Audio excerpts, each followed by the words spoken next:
नमस्कार प्यारे विद्यार्थियों, आज हम बात करेंगे बोर्ड का कक्षा 10वीं का सामाजिक विज्ञान का पूरा संपूर्ण उत्तर सहित पीडीएफ के बारे में दोस्तों। और इसका फुल सॉल्यूशन इस वीडियो के माध्यम से हम आपको प्रोवाइड कराएंगे। तो दोस्तों आज हम बात करेंगे, यह सामाजिक विज्ञान का पेपर है, पूरा का पूरा रियल पेपर 100 to 100% श्योर। इस वीडियो को देख लेंगे तो आपको अदर वीडियो देखने की जरूरत नहीं पड़ेगी, यह गारंटी है दोस्तों। आपको पूरे के पूरे यानी 70 नंबर 20 दिसंबर का असली पेपर आ गया है आपके सामने आपके स्क्रीन पर। तो चलिए वीडियो स्टार्ट करते हैं बिना टाइम वेस्ट किए। क्लास 10th है, अर्धवार्षिक परीक्षा रहेगा और सब विषय रहेगा सामाजिक विज्ञान। तो चलिए वीडियो स्टार्ट करते हैं। हमारा पहला प्रश्न रहेगा दोस्तों, निम्न प्रश्नों के उत्तर सहित सही विकल्प का चयन उत्तर पुस्तिका में लिखिए। जर्मन बतुल प्रतीक है वीरता का, स्वतंत्रता का, गुलामी का, एकता का। तो इसका हमारा सही आंसर हो जाएगा वीरता का।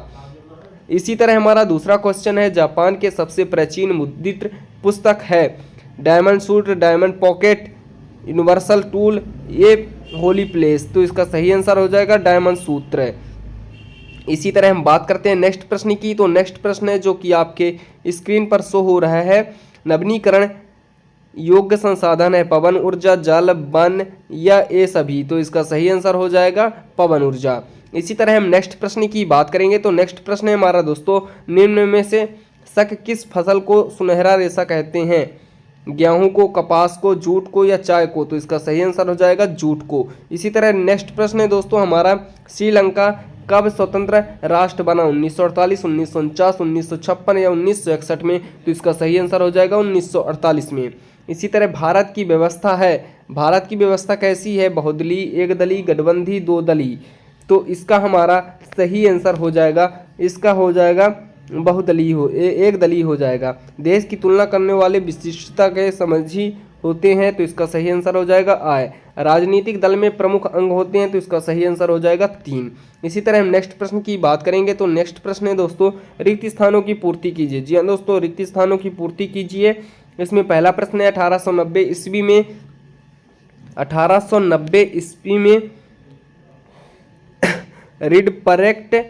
रिडपैरेक्ट नामक बीमारी बहुत ज़्यादा फैली हुई थी। गुटनबर्ग के आविष्कार किए थे, गुटनबर्ग ने आविष्कार किए थे मुद्रीकरण का आविष्कार किए थे। इसी तरह हमारा नेक्स्ट प्रश्न है, फसलों के बीच वृक्षों के कतार लगाने को कहते हैं। तो क्या कहते हैं? त्योंगा प्रणाली कहते हैं। इसी तरह हमारा नेक्स्ट प्रश्न है, संविधान किस प्रकार के भेदभाव को रोक लगाई है? तो संविधान 4 प्रकार के भेदभाव को रोक लगाई है। इसी तरह हम नेक्स्ट प्रश्न की बात करेंगे। तो पहले हम इनके प्रश्न देख लेंगे और फिर इनके हम एक साथ उत्तर देख लेंगे। तो हमारा प्रश्न है, प्रश्न क्रमांक 3 में अति लघुत्तरात्मक प्रश्न दिए गए हैं। इसमें पहला प्रश्न है, किस संधि ने यूनान को एक स्वतंत्र राष्ट्र की मान्यता दी है? दूसरा प्रश्न है, 1878 में वन क्यूजर पेश एक्ट क्यों किया गया था? अगला है, पारिवारिक कानून से क्या अभिप्राय है? अगला है, नारीवादी आंदोलन क्यों हुए थे? अगला है, ऋणों में कितने वर्गों में बांटा जाता है? इनके नाम लिखिए। इनके दोस्तों हम पूरे के पूरे आंसर के बारे में बात कर लेंगे। बहुराष्ट्रीय कंपनी किसे कहते हैं? उपभोक्ता आंदोलन का प्रारंभ कब हुआ था? तो दोस्तों हम बात करते हैं इनके आंसर की। तो इनका आंसर जो कि आपके स्क्रीन पर शो हो रहा है कि किस प्रश्न से आंसर को आपको देखना है। तो किस संधि ने यूनान को एक स्वतंत्र राष्ट्र की मान्यता दी थी? किस संधि ने? ये रहा दोस्तों इसका आंसर, कॉन्स्टेंटिनोपल संधि 1832 में यूनान को एक स्वतंत्र राष्ट्र के रूप में मान्यता दी थी। इसका सही आंसर ये रहेगा।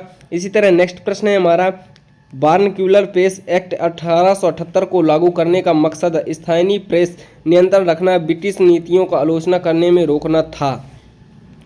इसी तरह नेक्स्ट प्रश्न है दोस्तों हमारा, भारत में पारिवारिक कानून पारिवारिक संबंधों से संबंधित कानूनी मामलों को नियंत्रित करता है, जिससे विवाह, तलाक, बाल हिरासत, गोद लेना, विरासत और बहुत अधिक शामिल हैं। भारत में परिवार कानून के कारण कानूनी ढांचा, धर्म पर आधारित विभिन्न व्यक्तिगत कानूनों के साथ सभी नागरिकों पर लागू धर्मनिरपेक्ष कानूनों से प्रभावित होता है। अगला प्रश्न है, नारीवादी आंदोलन की शुरुआत महिलाओं के उत्पीड़न से हुई करने और उन्हें मुक्ति दिलाने के लिए हुई थी। नारीवादी आंदोलन में कुछ प्रमुख कारण हैं, महिलाओं के राजनीतिक और वैधानिक अधिकारों को बढ़ाना, महिलाओं के लिए शिक्षा और रोजगार का अवसर बढ़ाना।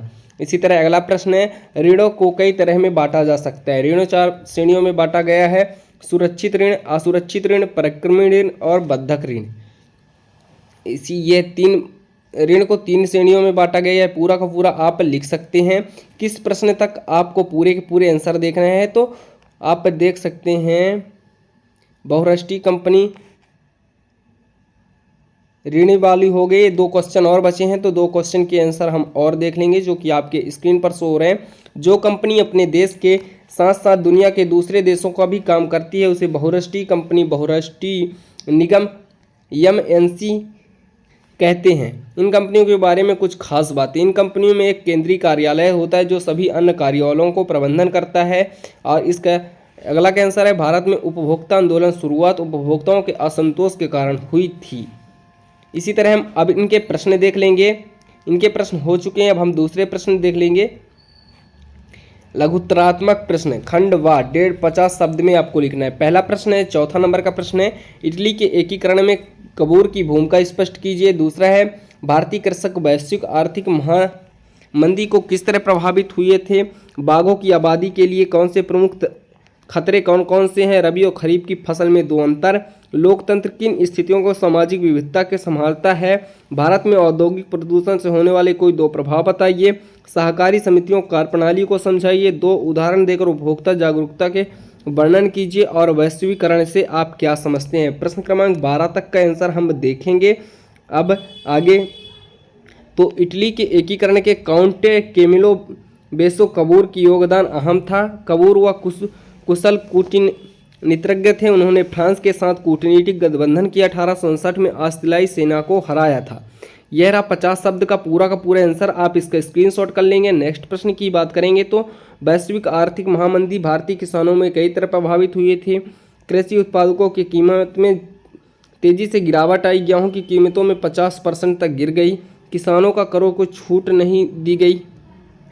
इसी तरह नेक्स्ट है, बाघों को कई तरह के खतरों का सामना करना पड़ता है। अवैध शिकार, आवास का नुकसान, मानव वन्यजीव संघर्ष, जलवायु परिवर्तन और अवैध बाघ फार्म सभी बाघों में आबादी का प्रभावित किया गया है।